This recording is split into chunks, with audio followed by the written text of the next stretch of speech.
Welcome to our second episode of AKA Ask Kevin Anything. The way this works is you provide us with your questions, we provide our viewers with the answers. And together, we help provide a meal to a family in need.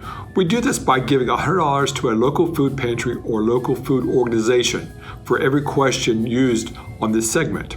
Their first contribution went to the Happy Helpers for the Homeless, which serves Anne Arundel County and the city of Baltimore. Now, to our question of the day. Is a 60-day IRA rollover a good idea?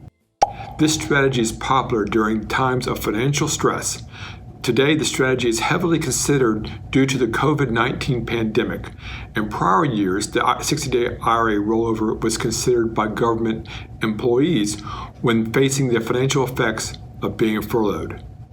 During these periods of financial stress, people are in need of money to meet their obligations, so they consider pulling money from their IRAs with the intention of putting it back within 60 days. Generally, borrowing IRA funds for 60 days is not a good idea, especially prior to 59 and a half and retirement. The reason is threefold. First, folks have the best intention of getting funds back into the IRA within 60 days.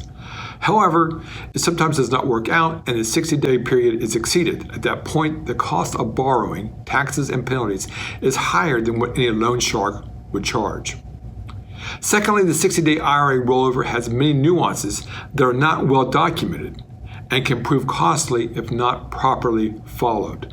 Lastly, IRAs are protected accounts from creditors. A person could emerge from bankruptcy with $1.2 million in their IRA. Thus, depleting a protected IRA account is not a good idea. However, it is a tool that can be utilized effectively as long as the IRA account holder is 100% sure of their ability to get the funds back into the IRA within 60 days and has 100% knowledge of the rules. In addition, there are exceptions to every rule. For instance, the CARES Act, which liberalized the 60-day rollover for this year, allows retirees to return the unwanted required minimum distributions, RMDs, received.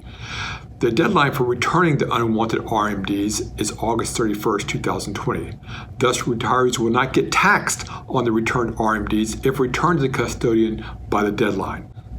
Thank you for your questions and your viewership. Please submit your questions through our website, kqwilliamsfinancial.com.